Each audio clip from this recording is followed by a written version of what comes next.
এয়া আৰম্ভ কৰিব লৈছো সাংখ্য যুগৰ শ্লোক 44 নম্বৰত ভগৱান শ্ৰীকৃষ্ণই অৰ্জুনক কি বুলি কৈছে? ভোগ ঐশ্বৰ্য প্ৰসক্তানাম দয়া অপহৃত চেতসাম বিভাষায়াত্মিকা বুদ্ধি সমাধো ন বিধীয়তে। যিসকলৰ মন ইন্দ্ৰিয় সুখ আৰু বৈষয়িক প্ৰাচুৰ্যৰ প্ৰতি বৰকৈ আসক্ত আৰু যিসকলৰ মন তেনে বস্তুবিলাকৰ দ্বাৰা বিভ্ৰান্ত হয়, তেওঁলোকৰ পক্ষে ভগৱানৰ সেৱাৰ বাবে একাগ্ৰতাৰে লাগি থাকিব পৰাকৈ মনৰ স্থিৰতা সম্ভৱ নহয়। ত্ৰৈগুণ্য বিষয়া বেদান নিস্ত্ৰৈগুণঃ ভৱাৰ্জুন নিৰ্দণ্ডো নিত্য সত্তস্যঃ নিৰ্য়োগক্ষেম আত্মৱান। বেদসমূহে ঘাইকৈ প্ৰকৃতিৰ গুণ তিনিটা অৰ্থাৎ সত্য, ৰজ, তম এই তিনিটাৰ বিষয়েহে কৈছে। হে অৰ্জুন, তুমি এই গুণ তিনিটাৰ ঊৰ্ধ্বলৈ গৈ দিব্য স্তৰত স্থিত হোৱা, সকলো দ্বৈত ভাৱৰ পৰা মুক্ত হোৱা আৰু লাভ আৰু সুৰক্ষাৰ উৎকণ্ঠাৰ পৰা আঁতৰত থাকি তুমি নিজৰ আত্মাৰ উপলব্ধিতে মজি থাকা। সকলো জাগতিক কৰ্মতে প্ৰকৃতিৰ গুণ তিনিটাৰ ক্ৰিয়া প্ৰতিক্ৰিয়া জড়িত হৈ থাকে। সেই কৰ্মসমূহে কৰ্মফলৰ সৃষ্টি কৰে, যাৰ বাবে পাৰ্থিৱ জগতখনৰ বন্ধনৰ মাজতে সোমাই থাকিবলগীয়া হয়। জনসাধাৰণে যাতে ক্ৰমে ক্ৰমে ইন্দ্ৰিয় সুখৰ পৰ্যায়ৰ পৰা গৈ এটা অতীন্দ্ৰিয় আধ্যাত্মিক উপলব্ধি লাভ কৰিবগৈ পাৰে, তাৰ বাবে বেদসমূহে ঘাইকৈ সেই ফল দিয়া কৰ্মসমূহতে সাধাৰণ মানুহক প্ৰবৃত্ত কৰায়। অৰ্জুন হ'ল ভগৱান শ্ৰীকৃষ্ণৰ শিষ্য আৰু সখা।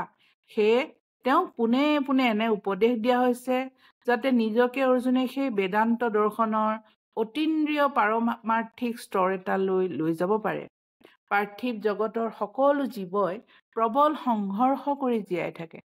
যেতিয়ালৈকে পাৰ্থিৱ দেহাটো থাকে, তেতিয়ালৈকে প্ৰকৃতিৰ গুণ তিনিটাৰ ক্ৰিয়া প্ৰতিক্ৰিয়া থাকেই।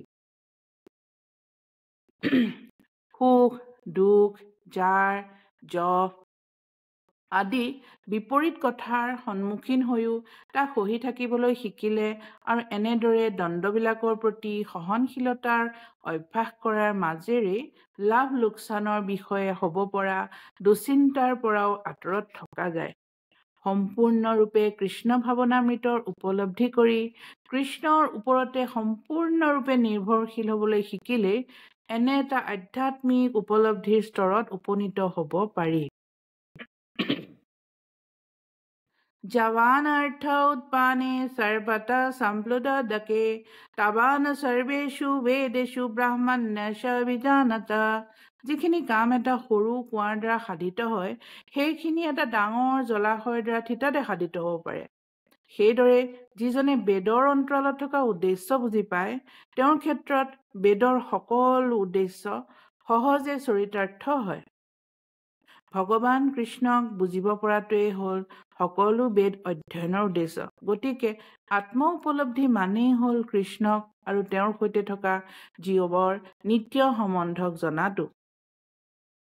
কৰ্মণ্যেৱ অধিকাৰস্য তে মা ফলেষু কদাচন মা কৰ্ম ফল হেতুভূত মা তে সংগঃ অস্তু অকৰ্মণি।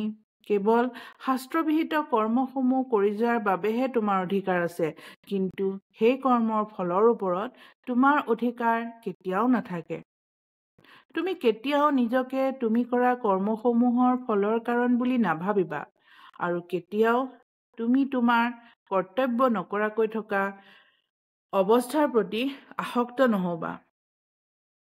প্ৰকৃতিৰ পৰা উদ্ভৱ হোৱা সত্য, ৰজ, তম এই গুণকেইটা যাৰ গাত যেনেদৰে আছে, তালৈ চাই নিৰ্দিষ্ট কৰি দিয়া কৰ্তব্যসমূহ হ'ল সত্যগুণীসকলৰ বাবে শাস্ত্ৰবিহিত কৰ্তব্য, ৰজগুণীসকলৰ বাবে কোনো শাস্ত্ৰৰ বিধান নজনাকৈ নিজ ইচ্ছামতে কৰা কাম আৰু তমগুণীসকলৰ বাবে শাস্ত্ৰবিহিত কৰ্তব্য নকৰাকৈ থকা অৱস্থা। ভগৱানে অৰ্জুনক এইবুলি উপদেশ দিছে তেওঁ যেন কৰ্তব্য কৰ্ম নকৰাকৈ নাথাকে আৰু তেওঁ যেন তাৰ পৰা পাব পৰা ফলৰ প্ৰতি আসক্তি নাৰাখি কেৱল বিহিত কৰ্তব্য কৰ্মসমূহে কৰি যায়। কৰ্মৰ ফলৰ প্ৰতি আসক্তি থাকিলে কৰ্ম কৰোঁতাজন কৰ্মৰ ফলৰ কাৰণ হৈ পৰে আৰু তেতিয়া তেওঁ নিজে কৰা কামৰ ফল ভোগ কৰিবৰ বাবে অথবা কৰ্মফল ৰূপে কষ্ট পাবৰ বাবে বাধ্য হৈ পৰে। শাস্ত্ৰবিহিত কৰ্তব্য কৰ্মসমূহৰ আকৌ 3টা ভাগ আছে। সেইকেইটা হ'ল নিত্য কৰ্ম, নৈমিত্তিক কৰ্ম আৰু কাম্য কৰ্ম। শাস্ত্ৰৰ বিধান মানি কোনো নিৰ্দিষ্ট ফলৰ আশা নাৰাখি যিবিলাক কৰ্ম কৰ্তব্যৰূপে সদায় নিয়মীয়াকৈ কৰি যোৱা হয় সেইবিলাকেই নিত্য কৰ্ম। সাত্বিক গুণ যাৰ প্ৰবল তেনে মানুহে নিত্য কৰ্ম কৰে। ফলৰ আশাৰে কৰা কৰ্মৰ ফলত বান্ধোনৰ সৃষ্টি হয়, গতিকে তেনে কৰ্ম মংগলজনক নহয়। প্ৰত্যেক ব্যক্তিৰে শাস্ত্ৰবিহিত কৰ্ম কৰাৰ অধিকাৰ আছে, কিন্তু ফলৰ প্ৰতি আসক্তি নাৰাখি সেই কৰ্ম কৰিব লাগে। তেনে অনাসক্ত ভাৱেৰে কৰা শাস্ত্ৰবিহিত কৰ্তব্যই কৰ্ম কৰোঁতাজনক মোক্ষৰ পথলৈ লৈ যায়। ভগৱানে সেইবাবে কেৱল নিজৰ কৰ্তব্য বুলিয়েই তাৰ ফলৰ প্ৰতি আসক্তি নাৰাখি যুদ্ধ কৰি যাবলৈ অৰ্জুনক উপদেশ দিছিল। তেওঁ যুদ্ধত ভাগ নোলোৱাটো আসক্তিৰে আন এটা দিশ। যোগস্থ কুৰু কৰ্মাণি সংগত্যক্তা ধনঞ্জয় সিদ্ধ সিদ্ধো সমো ভূতা সমত্বম যোগ উচ্যতে। হে অৰ্জুন, তুমি সিদ্ধি আৰু অসিদ্ধিৰ প্ৰতি আসক্তি পৰিহাৰ কৰি অবিচলিতভাৱে কামবিলাক কৰি যোৱা। এনে সমান মনোভাৱ পোষণ কৰিব পৰা অৱস্থাটোকে যোগ বুলি কোৱা হয়। ধনঞ্জয়, আসক্তি আৰু সংগদোষ ত্যাগ কৰি সিদ্ধি আৰু অসিদ্ধিত সমান ভাৱ ৰাখি যোগত স্থিত হোৱা আৰু কৰ্ম কৰা, এয়াই হ'ল নিষ্কাম কৰ্ম। কামনাৰ সৰ্বস্ব ত্যাগেই হ'ল নিষ্কাম কৰ্মযোগ। কৰ্মটো কৰিবই লাগিব, সেইবাবে ইয়াক কৰ্মযোগ বোলা হয়। পৰমাত্মাৰ লগত সম্পৰ্ক কৰাৰ বাবেই যোগ বোলা হয়। এই সমতাৰ ভাৱেই হ'ল যোগ। বিষমতা য'ত নাই এনেকুৱা ভাৱেই সমত্ব ভাৱ। ঋদ্ধি সিদ্ধিয়ে বিষম বনায়, আসক্তিয়ে বিষম বনায়, ফলৰ ইচ্ছাই বিষমতাৰ সৃষ্টি কৰে। যোগত অৰ্থাৎ ভগৱান শ্ৰীকৃষ্ণৰ ওপৰত দৃষ্টি ৰাখিয়েই কৰ্ম কৰিব লাগে। কৃষ্ণই অৰ্জুনক কৈছে যে তেওঁ যোগত থাকি কৰ্ম কৰিব লাগে। পিছে সেই যোগটোনো কি? মনটোক অনবৰতে বিচলিত কৰি তোলা ইন্দ্ৰিয়বিলাকক সংযত কৰি পৰম তত্ত্বৰ চিন্তাতে মনটোক একাগ্ৰতাৰে জড়িত ৰখাটোৱেই হ'ল যোগ। আকৌ প্ৰশ্ন হৈছে, পৰম তত্ত্বটোনো কি? পৰম তত্ত্ব হ'ল ভগৱান, আৰু যিহেতু সেই ভগৱানে নিজেই অৰ্জুনক যুদ্ধ কৰিবলৈ কৈছে, অৰ্জুনৰ বাবে যুদ্ধৰ ফলাফলৰ বিষয়ে চিন্তা কৰাৰ আৰু কোনো অৱকাশেই নাই। জয় হ'ব নে পৰাজয় হ'ব সেইটো কৃষ্ণৰ চিন্তাৰ বিষয়। অৰ্জুনক কেৱল এই উপদেশ দিয়া হৈছে যে তেওঁ কৃষ্ণৰ নিৰ্দেশ মতে কামবিলাক কৰি যাব লাগে। কৃষ্ণৰ নিৰ্দেশ মানি চলাটোৱেই হৈছে আচল যোগ।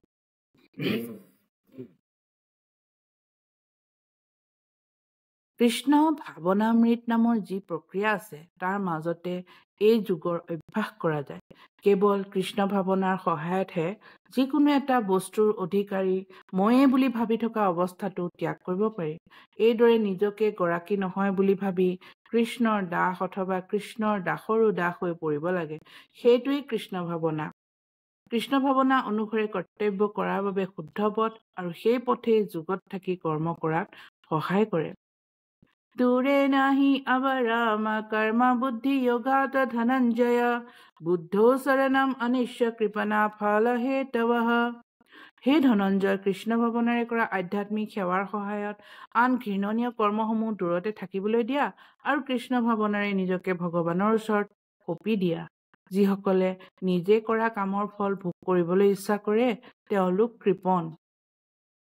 যি ব্যক্তিয়ে এই কথা উপলব্ধি কৰিব পাৰে যে তেওঁ মূলতে ভগৱানৰ এজন নিত্য দাস, তেতিয়া তেওঁ কৃষ্ণ ভাৱনাৰে কৰা কামৰ বাহিৰে আন সকলো কামৰ পৰা আঁতৰি থাকে। বুদ্ধিযোগ মানে আধ্যাত্মিক প্ৰেম ভক্তিৰে কৰা ভগৱানৰ সেৱা। জীৱৰ বাবে তেনেদৰে ভক্তিৰে কৰা সেৱাই হ'ল আটাইতকৈ উচিত কাম। কেৱল কৃপণবিলাকেহে নিজে কৰা কামৰ ফল ভোগ কৰিবলৈ ইচ্ছা কৰে আৰু তাৰ পৰিণামস্বৰূপে আকৌ বেছিকৈহে সংসাৰ বন্ধনত সোমাই পৰে।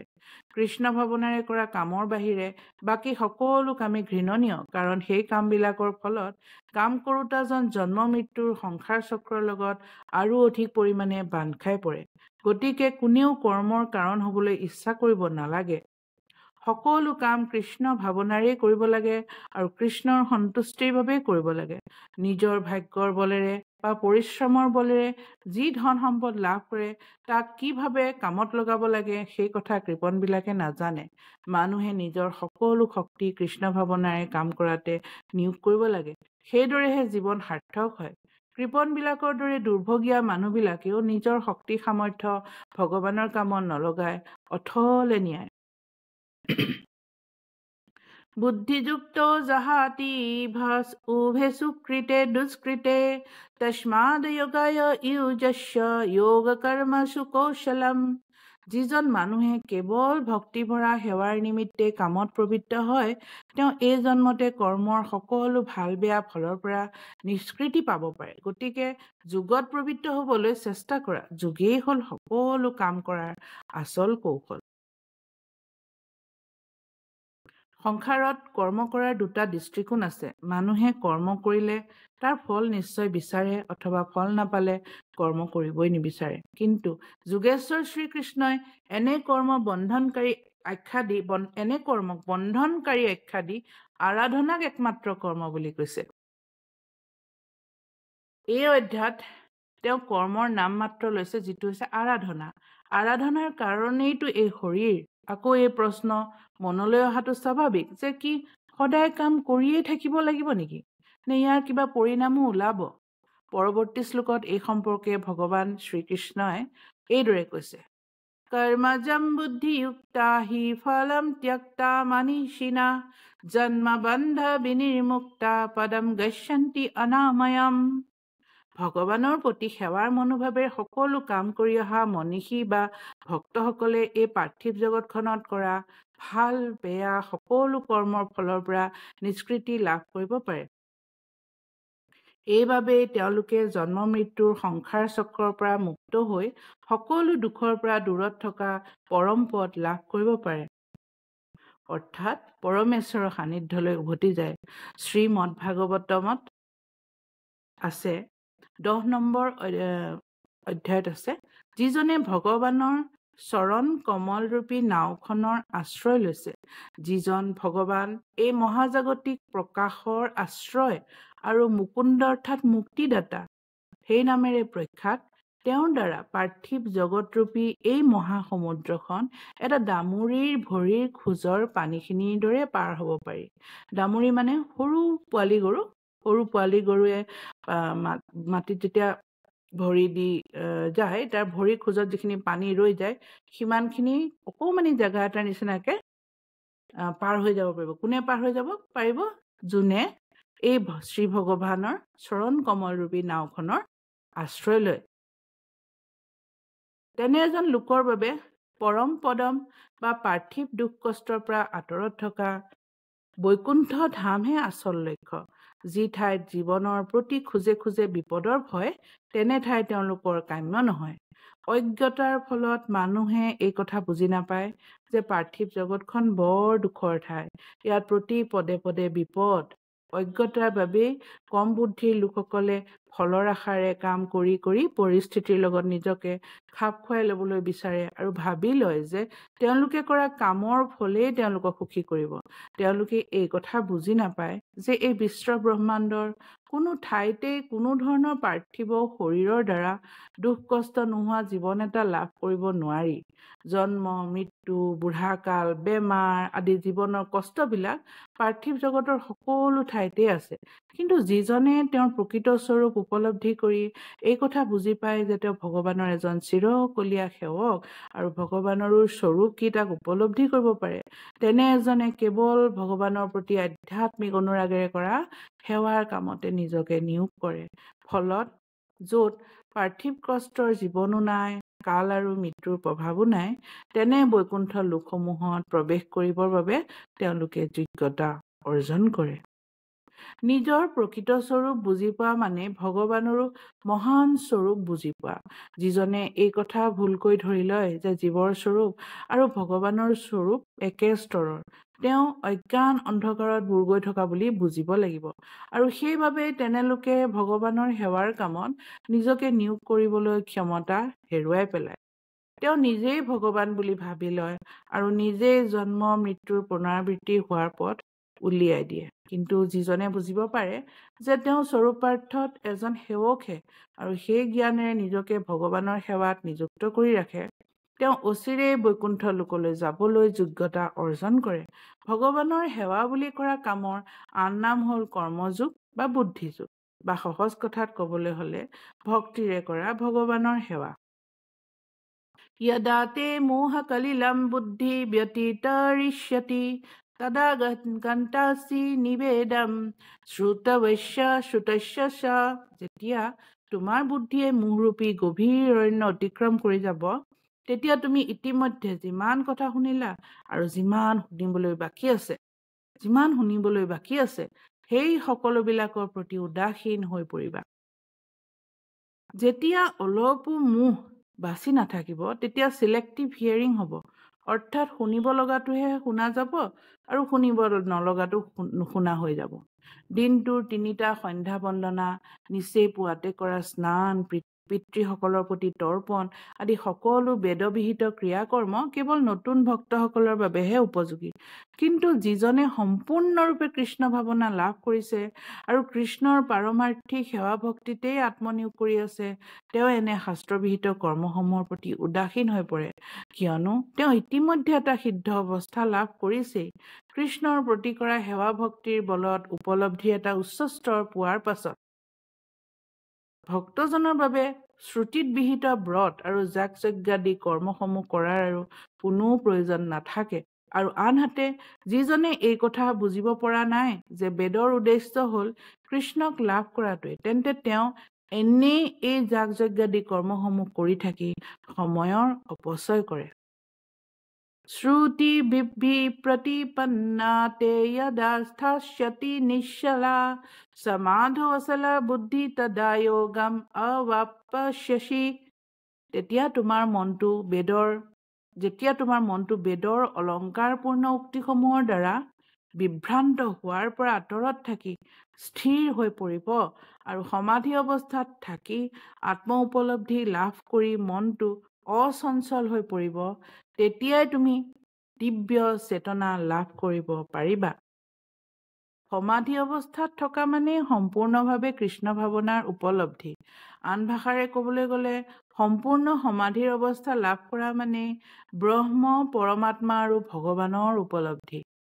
আত্ম উপলব্ধিৰ চৰম উৎকৰ্ষই হ'ল এই কথাৰ জ্ঞান যে প্ৰতিটো জীৱই চিৰন্তনভাৱে কৃষ্ণৰ একোজন সেৱক আৰু কৃষ্ণ ভাৱনাৰে কৃষ্ণৰ প্ৰতি সেৱা আগবঢ়োৱাটোৱেই প্ৰতিজন জীৱৰে একমাত্ৰ কৰ্তব্য। কৃষ্ণ ভাৱনা সম্পন্ন এজন ব্যক্তি বা ভগৱানৰ প্ৰতি অচলা ভক্তি থকা এজন ব্যক্তি বেদৰ মন ভুলোৱা কথাবিলাকৰ দ্বাৰা বিভ্ৰান্ত নহয় আৰু স্বৰ্গ লাভ কৰাৰ আশাৰে কৰা সকাম কৰ্মসমূহতো ব্যস্ত হৈ নাথাকে। বিভিন্ন প্ৰকাৰৰ বেদৰ বাক্য শুনি বিচলিত হোৱা তোমাৰ বুদ্ধি যেতিয়া পৰমাত্মা স্বৰূপত সমাধিস্থ হৈ অচল স্থিৰ হৈ থাকিব, তেতিয়া তুমি সমত্ব যুগত প্ৰাপ্ত হ'বা। সেই পূৰ্ণ সমস্থিতি প্ৰাপ্ত কৰিবা, যাক অনাময় পৰমপদ বুলি কোৱা হয়। এই যুগৰ পূৰ্ণতা আৰু এই অপ্ৰাপ্যৰ প্ৰাপ্তি। বেদৰ পৰা বহুতো শিক্ষা পোৱা যায়। শ্ৰীকৃষ্ণই কয়, শ্ৰুতিৰ বহুতো সিদ্ধান্ত শুনাৰ পাছত বুদ্ধি বিচলিত হয়। সিদ্ধান্ত বহুতো শুনা হয়, কিন্তু যি শুনাৰ যোগ্য মানুহ তাৰ পৰা দূৰতে থাকে। এই বিচলিত বুদ্ধি যি সময়ত সমাধিত স্থিৰ হৈ যাব, তেতিয়া তুমি যুগৰ চৰম পৰ্যায় অমৃত পদক প্ৰাপ্ত কৰিবা। কৃষ্ণ ভাৱনাৰ উদয় হ'লে এজন ব্যক্তিৰ কৃষ্ণৰ লগত পোনপটীয়া সম্বন্ধ স্থাপিত হয় আৰু তেনে এটা অতীন্দ্ৰিয় উপলব্ধিৰ অৱস্থাত কৃষ্ণৰ সকলো নিৰ্দেশ বুজিব পৰা হয়। কৃষ্ণ ভাৱনাৰে কৰা সকলো কামৰ সুফল লাভ কৰাটো আৰু তাৰ মাজেদি চৰম জ্ঞান লাভ কৰাটো নিশ্চিত কথা। গতিকে প্ৰতিজন ব্যক্তিয়ে কৃষ্ণৰ প্ৰতিনিধি স্বৰূপ গুৰুজনৰ নিৰ্দেশ অনুসাৰে কাম কৰি যাব লাগে। ইয়াত অৰ্জুনৰ উৎকণ্ঠা স্বাভাৱিক আছিল যে তেওঁলোক মহাপুৰুষ কেনেকৈ হয় যি অনাময় পৰম পদত স্থিত থাকে, সমাধিত যাৰ বুদ্ধি স্থিৰ হয়। এইবাৰ অৰ্জুনে প্ৰশ্ন কৰিলে এইদৰে, অৰ্জুন উবাচ स्थितप्रज्ञस्य का भाषा समाधिशस्य केशव स्थितधिः किं प्रभाषेत किम आशित ব্ৰজেত কিমা। অৰ্জুনে ক'লে, হে কেশৱ, যিজনৰ মনত কৃষ্ণ ভাৱনাৰ উদয় হৈ মন সমাধিত নিমগ্ন হৈ আছে, তেনেজনৰ লক্ষণ কি? তেনে স্থিৰ মনৰ স্থিতপ্ৰজ্ঞজনে কেনেদৰে কথা কয়? তেওঁৰ ভাষা কি? তেওঁ কেনেদৰে বহি থাকে আৰু কেনেদৰে ভ্ৰমণ কৰে? কৃষ্ণ ভাৱনা সম্পন্ন মানুহ এজনৰ থিতাতে পৰিচয় দিব পৰা লক্ষণটো হ'ল এই যে তেওঁ কেৱল কৃষ্ণৰ কথাহে কয় অথবা কৃষ্ণৰ লগত সম্পৰ্ক থকা বস্তুৰ বিষয়েহে কয়। তলত বিৱৰি কোৱা কৃষ্ণ ভাৱনা সম্পন্ন স্থিতপ্ৰজ্ঞৰ আন লক্ষণসমূহ স্বভাৱতে আহি পৰে। শ্ৰী ভগৱান উবাচ প্ৰজাহাতি যদা কামান সৰ্বান পাৰ্থ মনুগতান আত্মনিয়েব আত্মনা তুষ্ট স্থিতপ্ৰজ্ঞঃ তদা উচ্যতে। পৰমেশ্বৰ ভগৱানে ক'লে, হে পাৰ্থ, যেতিয়া এজন মানুহে নিজৰ মনৰ কল্পনাৰে গঢ় লৈ উঠা ইন্দ্ৰিয়ৰ সুখৰ বাবে থকা সকলো কামনা বাসনা ত্যাগ কৰিব পাৰে আৰু যেতিয়া তেওঁৰ অবিচলিত আত্মাটোৱে কেৱল নিজৰ উপলব্ধি কৰিয়েই সন্তুষ্ট হৈ থাকিব পাৰে, তেতিয়া তেওঁক স্থিতপ্ৰজ্ঞ বা নিৰ্মল দিব্য চেতনা সম্পন্ন ব্যক্তি বোলা হয়। দুখেষু অনুদিগ্নমনা সুখেষু বিগত স্পৃহা বিতৰাগ ভয় ক্ৰোধ স্থিতধি মুনি উচ্যতে। তিনিবিধ দুখৰ মাজতো, তিনিবিধ দুখ কাক কৈছে? অৰ্থাৎ আধি দৈবিক, আধি ভৌতিক আৰু আধ্যাত্মিক। এই তিনিবিধ দুখ বা ত্ৰিতাপৰ মাজতো যিজনৰ মন চঞ্চল হৈ নপৰে অথবা সুখৰ সময়তো যিজন আপোন পাহৰা হৈ নপৰে, যিজনৰ মনৰ পৰা আসক্তি, ভয় আৰু খং আঁতৰি গৈছে, তেওঁকেই স্থিতপ্ৰজ্ঞ মুনি বোলা হয়। যি মানসিক কল্পনাৰ সকলো স্তৰ অতিক্ৰম কৰি গৈছে আৰু এনে এটা সিদ্ধান্তলৈ আহিছে যে ভগৱান কৃষ্ণ বা বাসুদেৱেই সকলো, তেওঁ এনে এজন মুনি যাৰ ধীৰ স্থিত হৈছে, অৰ্থাৎ মন স্থিৰ হৈছে। তেনে এজন সম্পূৰ্ণভাৱে কৃষ্ণ ভাৱনা সম্পন্ন লোকক তিনিবিধ দুখৰ এবিধেও বিচলিত কৰিব নোৱাৰে, কিয়নো তেওঁ সকলো দুখকে ভগৱানৰ দয়া বুলি গ্ৰহণ কৰিব পাৰে আৰু তেওঁ আগতে কৰি অহা বেয়া কামবিলাকৰ বাবে নিজে আৰু বেছিহে দুখ পাব লাগে বুলি ভাবে। তেওঁ ইয়াকো ভাবে যে তেওঁ যি দুখ পাইছে সেইখিনি ভগৱানৰ কৃপাত নিশ্চয় সামান্য হৈ পৰিছে। আকৌ তেওঁ যেতিয়া সুখী হয় তেতিয়া তেওঁ সেই সুখৰ বাবে ভগৱানৰ শলাগ লয়, কাৰণ তেওঁ নিজকে সেই সুখ পাবৰ বাবে যোগ্য বুলি নাভাবে। তেওঁ ভাবে যে ভগৱানৰ কৃপাতহে তেওঁ ইমানখিনি সুখ লাভ কৰিছে আৰু সেইবাবে তেওঁ বেছি ভালদৰে ভগৱানৰ সেৱা কৰিব পাৰিব লাগে। সেইবাবে ভগৱানৰ সেৱাৰ বাবে তেওঁ অধিক উৎসাহেৰে আৰু অধিক সাহসেৰে আগবাঢ়ি যায়, কিন্তু একে সময়তে তেওঁৰ কোনো আসক্তিও নাথাকে, বিৰক্তিও নাথাকে। নিজৰ ইন্দ্ৰিয় সুখ আহৰণৰ হেঁপাহেই হ'ল আসক্তি আৰু এনে ইন্দ্ৰিয় সুখৰ হেঁপাহৰ অভাৱেই হ'ল বিৰক্তি। य सर्वत्र अनभिस्नेह तत्तत्प्राप्य शुभाशुभं न अभिनन्दति न दृष्टि तस्य प्रज्ञा प्रतिष्ठिता। এই বাস্তৱিক সংসাৰখনত যিজনক শুভ প্ৰাপ্তি বা অশুভ প্ৰাপ্তিয়ে টলাব নোৱাৰে আৰু সমানে সকলো অৱস্থাতে প্ৰশংসা নকৰাকৈ বা দ্বেষ নকৰাকৈ যিজন থাকে, তেওঁৰে পূৰ্ণ জ্ঞানে প্ৰতিষ্ঠা লাভ কৰিছে। यदा संहारते सायं कुर्मः अज्ञानी इव सर्वशः ইন্দ্ৰিয়াণি ইন্দ্ৰিয়াৰ্থেভ্য তস্য প্ৰজ্ঞা প্ৰতিষ্ঠিতা। বিপদ দেখিলে এটা কাছই নিজৰ অংগ পতংগবিলাক চলংখনৰ তললৈ চপাই অনাৰ দৰে যিজন মানুহে নিজৰ ইন্দ্ৰিয়বিলাক ইন্দ্ৰিয়ই উপভোগ কৰা বিষয়বিলাকৰ পৰা সম্পূৰ্ণৰূপে আঁতৰাই আনিব পাৰে, তেওঁৱেই স্থিতপ্ৰজ্ঞ। কৃষ্ণ ভাৱনা সম্পন্ন লোকসকলৰ ইন্দ্ৰিয়বিলাক ভগৱানৰ সেৱাৰ কামত বিশেষ প্ৰয়োজন অনুসাৰেহে ব্যৱহাৰ কৰা হয়, নহলে সেই ইন্দ্ৰিয়সমূহক সংযত কৰি ৰখা হয়। নিজৰ ভোগৰ ইচ্ছা চৰিতাৰ্থ কৰিবৰ বাবে নহয়, কিন্তু কেৱল ভগৱানৰ সেৱাৰ বাবেহে ইন্দ্ৰিয়সমূহৰ প্ৰয়োগ কৰিবৰ বাবে অৰ্জুনক উপদেশ দিয়া হৈছে। বিষয়া বিনিৰ্বৰ্তন্তে নিৰাহাৰস্য দেহিনা ৰসবৰ্জম ৰসোপহাস্য পৰম দৃষ্টা নিৱৰ্ততে। যিজনে জোৰ কৰি ইন্দ্ৰিয়ৰ উপভোগৰ পৰা আঁতৰি থাকে, তেওঁৰ বাবে ইন্দ্ৰিয়ৰ উপভোগৰ বিষয়বিলাক দূৰলৈ আঁতৰি যায়, কেৱল সেই বস্তুবিলাকৰ সোৱাদটো মনত থাকি যায়। পাছলৈ পৰম তত্ত্বৰ সন্ধান পাই দৃঢ় চেতনাত অধিষ্ঠিত হোৱাত তেওঁৰ এই সোৱাদৰ কথাও আৰু মনলৈ নহা হয়। অসুখীয়া মানুহ এজনক বাধ্য কৰি কিছুমান বস্তু খোৱাৰ পৰা বিৰত ৰখাৰ দৰে কথা ৰোগীজনে তেনে নিষেধ সমূলি ভাল নাপায় আৰু নিষিদ্ধ বস্তু খোৱাৰ হেঁপাহটো মনৰ পৰা দূৰ কৰিব নোৱাৰে। সেইদৰে অষ্টাংগ যোগৰ ক্ষেত্ৰত য়ম, নিয়ম, আসন, প্ৰাণায়াম, প্ৰত্যাহাৰ, ধাৰণা আৰু ধ্যান আদিৰ কঠোৰ নিয়ম মানিবলৈ যোৱাটো একে কথা। যিসকল কম বুদ্ধিমান লোকৰ প্ৰকৃত জ্ঞানৰ উদয় হোৱা নাই, সেইসকলৰ বাবেহে এই যম নিয়ম আদিৰ ব্যৱস্থা দিয়া আছে। আজিলৈ ইমানেই।